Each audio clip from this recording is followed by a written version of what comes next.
Hi, it's your girl, it's your favorite person. Wow,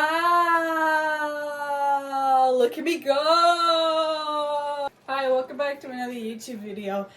I've been gone for a minute, but it's better than how it was last year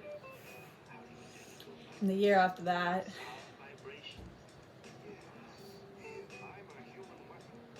But we're doing good. Today is another Minecraft YouTuber type video again, because I don't know what to do. But you see, here's the twist. I spent a month on this. What the definition of insanity? And I finished it today, which is... Let me check. No, fuck, I don't want to go on my goddamn... It's the 30th of September. Fucking goddamn hair. It has been a wild ride. It's been a journey. And I want you to join me as I talk about how I designed my Tommy in it design. Shit, really? It's a fucking Tommy in it design for the G. Anyway, let's do this. Yeah. We're starting with the glorious sketchbook. It's there, sitting there. Get away. Look, this is me doing concept art. There's a lot of there's so much concept art. This is too much concept art for one person. Anyway, this is me trying to figure out what am I doing? I still don't know what I'm doing. So, I took a lot of inspiration from the era which Alexander Hamilton was in, which it inspired the story and musical of Hamilton, which lately inspired the Dream SMP. So we've gone full circle here.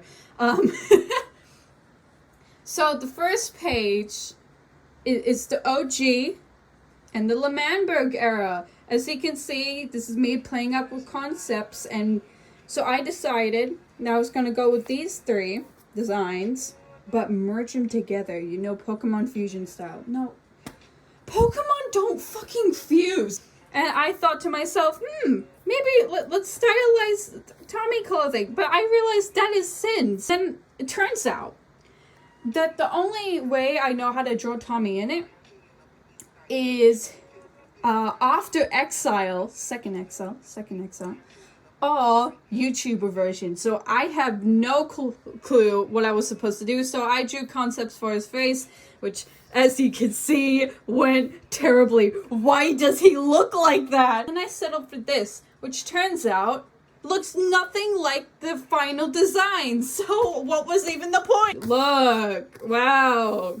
I quite like the uniform, to be completely honest. Very nice to look at. Neon yellow hair. Anyway, now we're on to the second part, which is Pogtopia arc. So this is the original. He has a backpack. Yeah, and then I decided, whoa, fuck, I didn't know you could do this, but he added a hoodie. Well, a cloak, a hood. What the fuck is wrong with me? And then this is the president, New L'Manberg clothing. This one actually came to me very easily. That's why there's only 2 pictures here. And here is the final design. You're probably wondering, why the fuck is his face so much more different than the one in L'Manberg? It's because I can't draw the same person over and over again. So we have the Pogtopia. He has his cloak, he has his gloves, he has his backpack, because I thought that was a cute detail. And he has a fat, massive head now. And now we have the vice president, which is just the L'Manberg uniform, but inverted, and now he has patches. Okay, now going on to the next part, which is Exile. There's a lot of angst here. There's a lot of sadness here. There's not much to say. I did originally think that the Wilbur jacket thing was kind of stupid, but then I realized that I'm not stupid.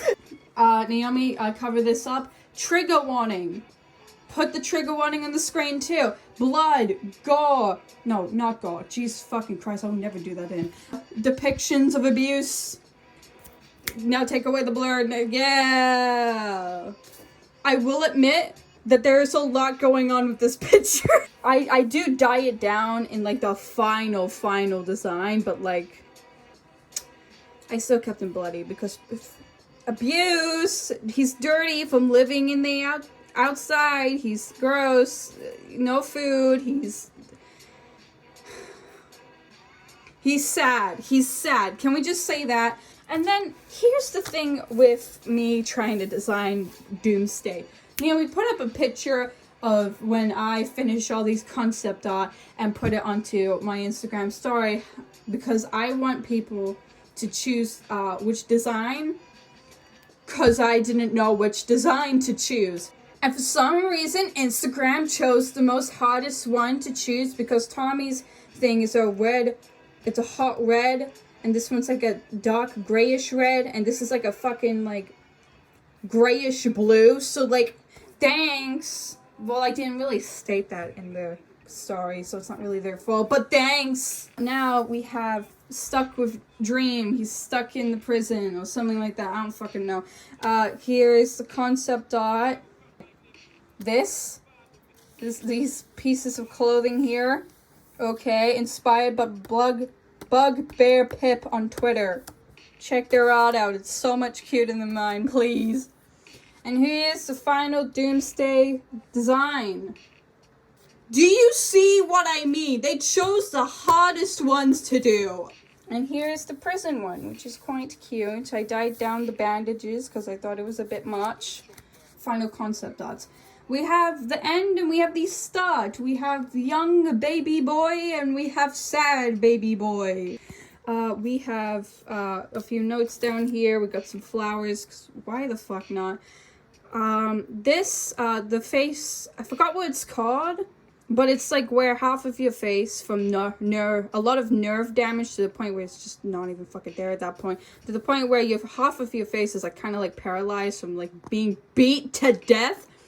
That's inspired by Nudeless Fam.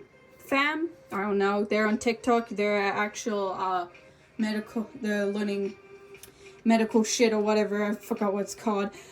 And this one is also inspired by Bugbear Pip. But I decided instead of this being buttoned together, it will not. Now here is the final designs. I'm quite proud of them. They kind of look shit right now because like it looks way better in person, I promise. But like, ta-da! And now we're going on to the digital shit. Let's go. You want to watch the speed paint? No, fuck you. I'm talking about shit. Fuck you. Okay, anyway, welcome to the Naomi Zone.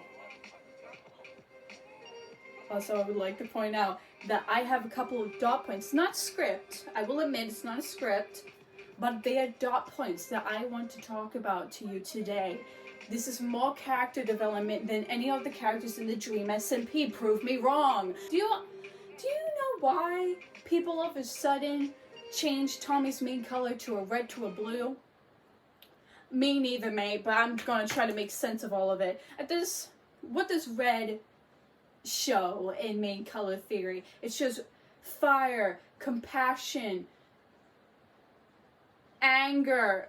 But those are like aspects of Tommy's character from the start of the story. He's annoying, he's compassionate, he has a fiery burn in his soul then it slowly dies out and it wisps away from all of his emotional trauma. But I feel like the main reason why everybody has started associating Tommy's character with the blue sweater is not just because real life Tommy has a blue sweater now. I don't think it has anything to do with that, actually. Blue, it's not very representative in the story of the Dream SMP, because not many characters in the story is represented by blue, except for Ghostspur, which sucks away your sadness. Who's been sad?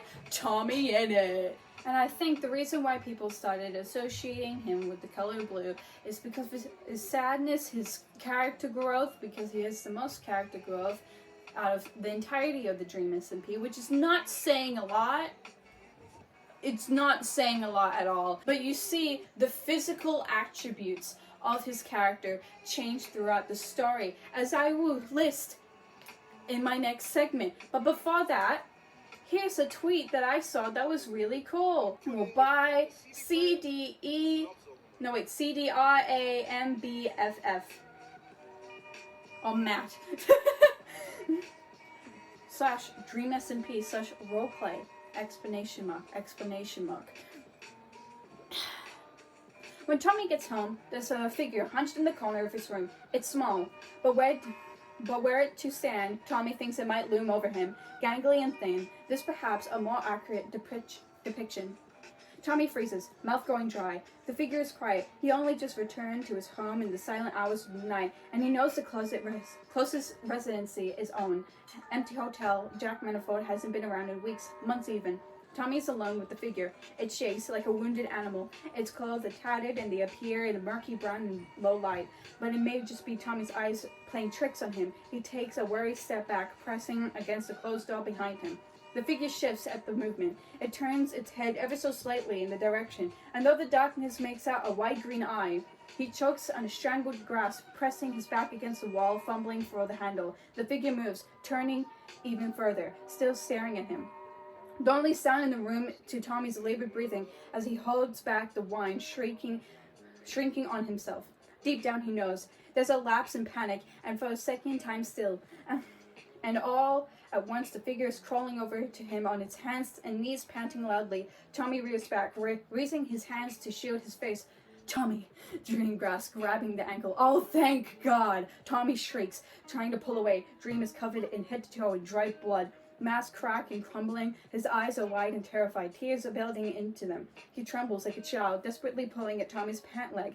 Tommy whines, kicking uselessly at the hands holding him. Dream's grip is tight. Tommy, I need your help, Dream sobs, throat dry and raw. Tommy, I need you. Get off, the teen cries, falling to the ground as he kicks I don't know how to read that word. Somebody help me out here. Fervently, backing to the corner of the room, watching Dream with wide eyes. Get away from me, he screams. No, Dream panics, shaking his head. I'm not going to hurt you, Tommy. I need you. I need you to help me. Tommy bangs his head against the wall behind him, holding back a sob. Dream is still staring at him with wide, desperate eyes. You need to leave. They're coming for me, Tommy, Dream insists, ignoring him. Crackety and Sam, they're coming for me, and they're going to kill me. Tommy grits his teeth, kicking uselessly at the air as a warning for the man to not come closer. Good, he stones. You deserve it. No one deserves this, Tommy, Dream mutters, itching at the bloody cut on his brow. They tortured me. Tommy pauses, looking him up and down as he narrows his eyes at the bloody wounds. I don't care, he states. Get out. I can't, Dream cries, crawling closer as he paws at Tommy's shoes. Tommy, I need help. I don't want to die. His voice breaks. Tommy doesn't reply, staring quietly. Dream's hand is resting carefully on his sneaker, fingernails ripped away and discarded. The teen makes a face, shuddering to himself. Neither did Tubbo, he mutters, but you didn't seem to have a problem with that. Any semblance of hope within Dream shatters at that, as his manic grin falls flat. No, he shakes his head. No, you can't do this to me. He laughs quietly, tears pricking at his vision. A piece of his damaged mask falls to the ground as he shakes his head once more. You can't do this, Tommy, he insists. You can't. Tommy doesn't answer. Tommy, the Dream distresses, desperate. You can't. Get the fuck out of my house, Tommy spits. You did this to yourself. Dream cries, hunching over on himself and muttering quietly, a pitiful mess on the ground, desperate and afraid. Recognition flashes across Tommy's face, and for the first time in his life, Tommy sees himself in Dream. Can we get applause? Now on to my next segment of my me talking about Tommy's physical attributes changing as he changes himself. His posture, his stance, his entire vibe, you know, and character design. It shows the character and its growth. I already said that. What am I saying? I'm trying to fill in the gaps here. But I feel like at the start of the story, Tommy's character would be more top-heavy, visually. superficially, like top heavy. Thank you. At the start, mimicking Will, someone he looks up to, also because kids copy people they look up to, and kind of like yin and yanging Tubbo, because I feel like Tubbo's character's design would be more bottom heavy as at the start of the story. So like, for example, a way of making a character more bottom heavy is, you know, making things oversized for them. So like, you know how everybody draws Tubbo with sleeves that go past his hands, and he always stands like this, like that fucking emoji or some shit. Yeah, like like that. That's a good way of making a character more bottom heavy. And he's kind of like the reverse of Tommy, which Tommy's character is more top heavy, he's more excited, he's more bouncy.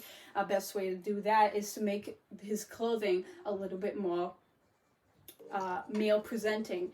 Not to mention his character, like I said before, is mimicking somebody that he looks up to, which is Wilbur.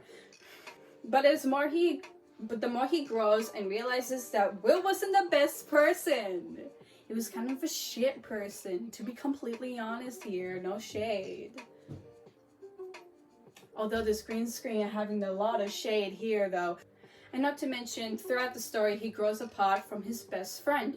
That also shows in character design and how red is the opposite of green. Now Tommy's character is represented by the color blue, so that also realizes that they have grown apart. That's also a visualizing depiction of two people growing apart. The pain he's been through also changes his stance, his entire character design. So like so at the start, more bouncy, more energetic, more top heavy, more naive. But throughout the story, it becomes more detailed. It becomes more 3D than top heavy, naive kid. He becomes more of a complex person, but still kind of yin and yanging Tubbo because they're besties, you know?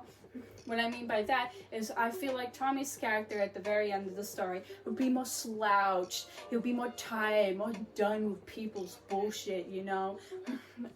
He's more mature and it shows that, and it's more 3D than top heavy, bottom heavy, you know? Of course, I do not have the skill nor the patience to actually draw that for you, but as Tommy is more tired and sleepy and just, when you first look at him, you know he's been through some shit and he feels like he would give you advice, was also being a little bit of a prick.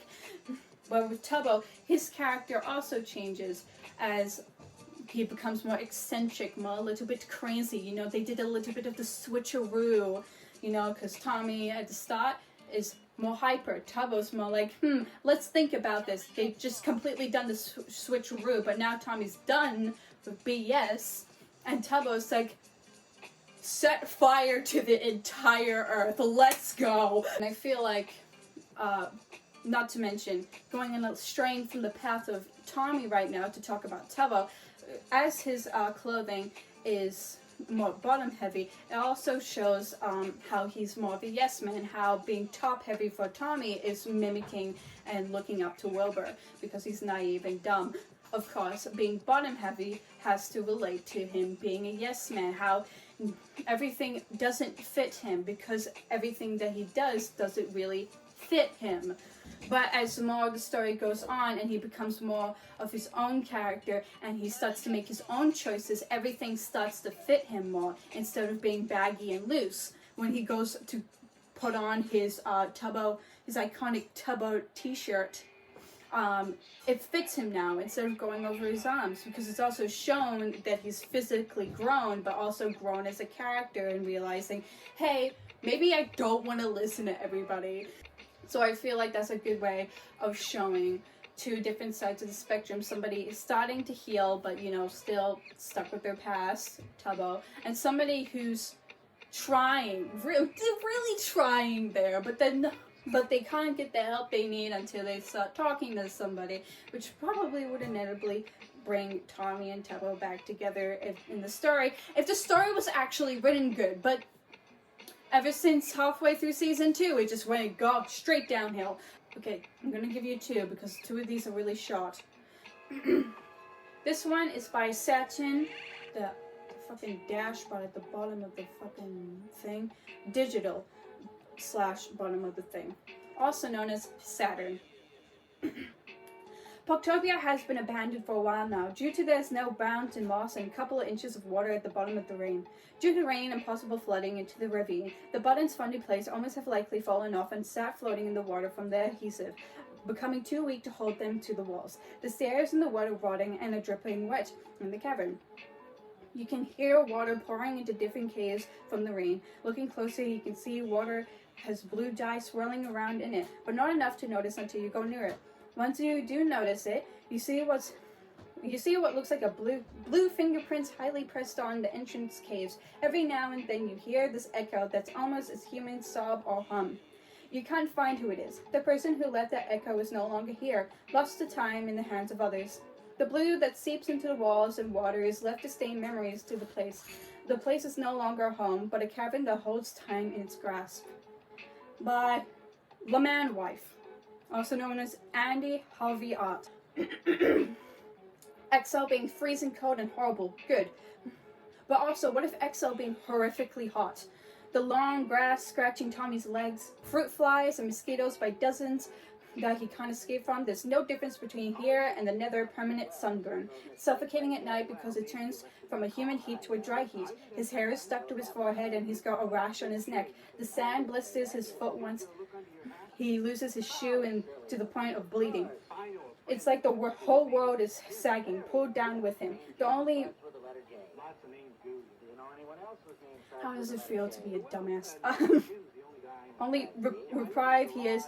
In the mornings he wakes up in the ocean, but then dragging himself out of the water, the stoat sticks to his skin and itches fiercely, sticks in his hair and frizzles it till it's falling out in chunks. The water inhales by accident burns. He gets heat stroke and Dream finds him delirious and struggling, so he drags him to the shallow lake of a little ways off and pushes him under, trying to call him off, and Tommy thinks he's trying to drown him and he doesn't struggle. Shape theory. The main three shapes that people use for character designs is the triangle, the square, and the circle. Let's start off with the triangle. Triangles are mostly associated with sharp edges, my dudes. What does sharp edges mean? Evil character. Done. You have your evil character right there. Surprisingly enough, though, why is Dream's face the circle? Why it ain't a triangle? Why aren't we thinking the big thoughts here? Sharp edges equals more uneasiness, see, because humans, more round, more, look at me, I'm a baby, it's more natural, kind of like proportions. But when you see like a character with more sharp edges, you feel there's like a slight twinge of unease there. But of course it could just be a stylistic choice. What if all of your characters are represented by sharp edges? Because which one defies a good character or a bad character, or just no bad characters at all and everybody's just mixed and morally gray everywhere? What if every character has a twinge of sharpness to them, finding the craziness in reality? Because at the start of the story, which is the immoral implications of war, having child soldiers, the corruption of government, take selfishness and selflessness, what's the difference between your morale, between others, and the detailed expressions of that. So of course everybody here would have a twinge of a sharp design, because in reality not everybody is evil, but not everybody is good. Now we're going on to the square. The square is more of a solid color. It's more of like somebody with knowledge, somebody who knows what they're doing, somebody with experience, or they could be represented for the paternal figure, somebody who takes care of you, or something like that. Which is why I made Tommy at the end have more of a square type shape. It's like a middle ground between triangle, and circle. We'll get into circle later. Because Tommy clearly has grown up and have a little bit of character development, but he's still Tommy, you know? He's still fucking annoying. He's still gonna crack some jokes from time to time. But his character has grown so much that he can be a maternal figure for Shroud! Yeah! Shroud's staying in the story, boys. We love the spider here. We love the spider here. So that's why I feel like it would be best for him to be more of a square shape, and he doesn't take shit from anybody, you know? He's grown that much, but of course, what did it cost? Everything. You know, we got the circle. The circle usually represents somebody bubbly, somebody who's carefree, somebody who is more naive, more sweet, more, you know, somebody you can trust, you know. Same with the square, but really depends on where you're using the square at, you know. Like I said, it's a middle ground for triangle and circle. So circle is for somebody who is young. That's why you see in a lot of animes where we're hanging out with the younger protagonists, the ones who are still in their teens or something, all just a kid character in like a flashback of like a show or something. The eyes are more rounder, they have more like rounder, puffier cheeks, because not to mention, a circle also represents a child, a little itty bitty baby, you know? And all of those things takes off for our good man Tommy at the very start of the story. Now mix that with a little bit of red, a little bit of passion, a little bit of a bitch, and a circle. You got Tommy in it. They really said fusion dance. Tommy, square it? Square up. But I did add a little bit of something around in the axle arc, because you can see there's a little bit of a more triangular shape. Because not to mention, a triangle can also fit into the uneasiness of something. So it's very uneasy to watch a minor being gaslighted and abused by a circle green adult man. By Fly Paw was taken, also known as Fly Paw. You ever think about Dream's choice of victim was perfect? Do you ever think he chose the loud, annoying kid to fuck with? Because Dream is seen as the authority on the server, and Tommy is just seen as some dumb troublemaker. Whenever they get into arguments, it's always brushed off as Tommy must have started it. Tommy must have made Dream angry. When a lot of the time it was Dream logging in to provoke Tommy. You ever think how this worked on the fandom? How Dream's actions are downplaying because Tommy was annoying. He must have brought it on himself, and him being seen as such chaos bringer. He really did not do that much. I promise being mildly annoying and maybe stealing some items wasn't that bad. People think he's the one who made Dream snap. You ever think about how easily Dream got everybody to turn against Tommy after George's house, pretending an empty, unused house was a big deal? How he so easily got his plan to work, and how to this day people still see Tommy threatening spirit as having exile coming? How Dream can repeatedly provoke, harass, and scare him, but if he fights back or stands up for himself, the blame is on him for making Dream snap, because Dream is supposed to be the peaceful mediator. I don't know how to pronounce that. If he snapped, what Tommy did must have been bad. Think about the Eiffel Tower a lot, because Dream helped Tommy burn it down. He encouraged it, then later on the conversation he had this. Dream burnt down the Eiffel Tower while saying, "It looks like an eyesore because Tommy burnt it down. Tommy does so many things wrong. You little green bastard. You supplied him with lava and encouraged him." Bad. I just realized you were there. You helped him. Dream not expecting to be called out. Well, I watched him, I guess.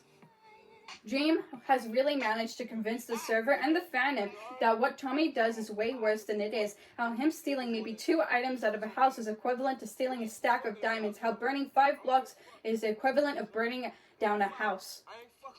How being slightly annoying and maybe insulting the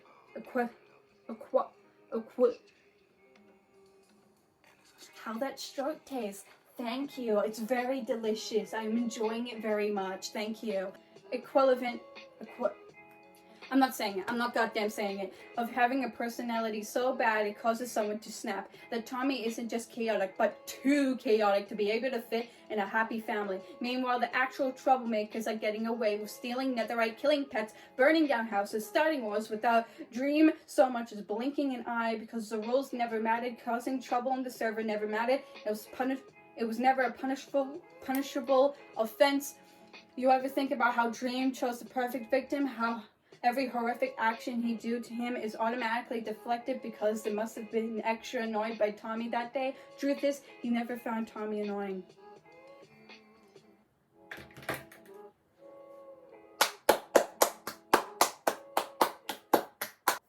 You guys get to see the final designs. Let's get some snaps in, boys. Let's get some snaps. First of all, I present to you the L'Manberg uniform. Wow, stunning. Now the election uniform. Wow, stunning. Now let's see the Pogtopia one. Wow. Say it with me, guys. Stunning. Now we have new L'Manberg. Here. Also, by the way, trigger warning for blood, signs of abuse, just plain bruises in general. Exile. And now we have Techno's house. Now, can everybody now look at Doomsday? I tried to make it work. And now we have the prison. And now I'm gonna be in the middle here. Edit me in the middle. And now we have OG, the start of the story, the prologue, and now we show the epilogue, the end of the story. I do want to like retell the story of the Dream SMP after like halfway through season 2 because I feel like that would be good. But unless you want to be here for an hour, so instead that might have to be for another video, unless you want that, because I'm not bothered to tell that story, I swear to God. And I like this quote by by Undertale. Despite everything, it's still you. Applause! I'm such a genius. Never in the history of the internet has anybody put an Undertale quote with a character that's been through trauma. Thank you, I'm here all night. Everybody's art is so much cuter than mine, and I'm so mad. Anyway, that's the end of the video. Please, I've been here for too long, please. As the honorable mentions flash on this side of the screen, I will say to all the people who are going to probably comment on this in the near future, saying, "Oh, you forgot the green scarf from Tubbo. I worked on this ship for days. Please, for the love of God, give me a break. I'm not gonna add the goddamn bandana. Whether you like it or not, I refuse. Anyway, if you want a part 2, I'm gonna fucking kill you. Anyways, by the way, links for these pictures, they're gonna be in the description, so like, yeah, bye.